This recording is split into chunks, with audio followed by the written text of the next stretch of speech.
سلامونه نیکې هیلې احترامات لر او بر پښتنو افغانانو ته خدای دې وکړي چې راته روغ جوړ خوندور وي ملګرو. ډېر خوندور موسم دی، شنه غرونه دي، نو دا ملګرو په غوښتنه او یو څو انقلابي ټپې به د ملګرو سره شریکې کړو ځکه چې موسم خاص د ټپو دی او موږ خو تاسو ته پته ده چې په ژوند په سندره په ټپو مین خلک یو. او نارینه رساس کې هم لري ارشاد. سپین مخ دی لوی افغانستان دی، دا تورې څڼې د جنډې بادر په وینا زما جانانا زما جانان ملي بیرغ دی، تورې سلپان سرې لبان شنه خالونه زما جانانا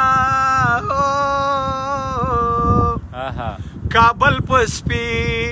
نو واورو پاٹ تھا لکا جان پارا پات خطلی وینا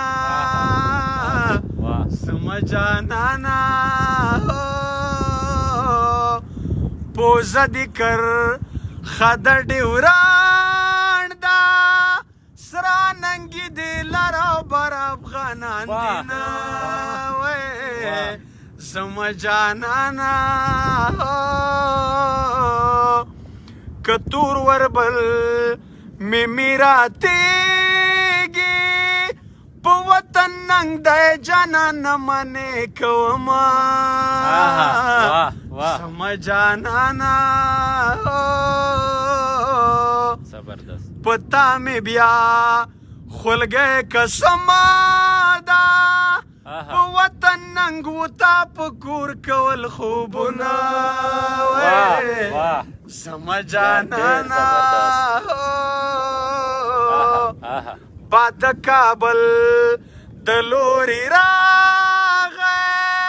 د اننګو په سر می وخ کې وچوینا زما جانانا د باچا خان سره می خاخ کړه چې د کابل جونې دواره تکوینا زبردست زما جانانا د یوه ټپه د مسافرو ته پکې ډالې وي وایي ارشاد تا سره تللې وړکي راغلل تا په پردي وطن کې څلیدلې دینه زما جانانا جانانا خپل وطن ته راشه مرګی نزدې دی لګېدلې دي جنګونه زما جانانا که دې وطن په ننګ شهید شوې په تار دې زلفو به کفن درته ګنډمه زما جانانا ستا په بېلتون دومره غمجن یما چې حد نه لري په ماشوم زړه داسې خوږمن یما چې حد نه لري ستا په بېلتون دومره غمجن د پښتنو په قتل عام خاموش ملک او ملا د پښتنو په قتل عام خاموش ملک او ملا لتاسو دومره ګیلمن یما چې حد نه لري په ماشوم زړه داسې خوږمن یما چې حد نه لري ستا په بېلتون دومره غمجن په کرغړنو اوازغنو کرخو بیله یاره په کرغړنو اوازغنو کرخو بیله یاره دومره دې تږی د دیدن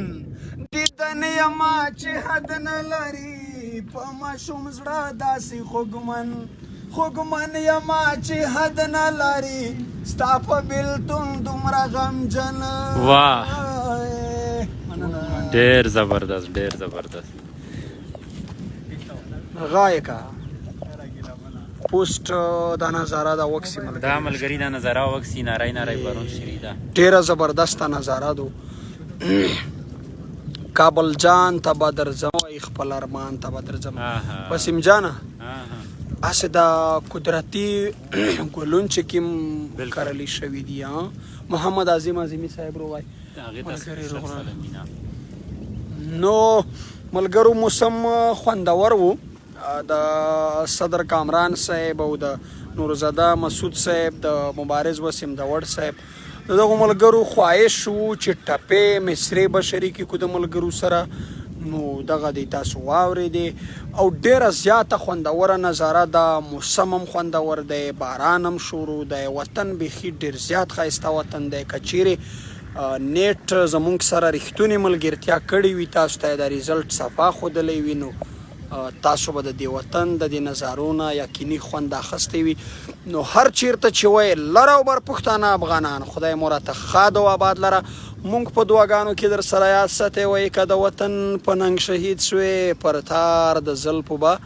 کفن درته ګنډم السلام علیکم ورحمت الله وبرکاته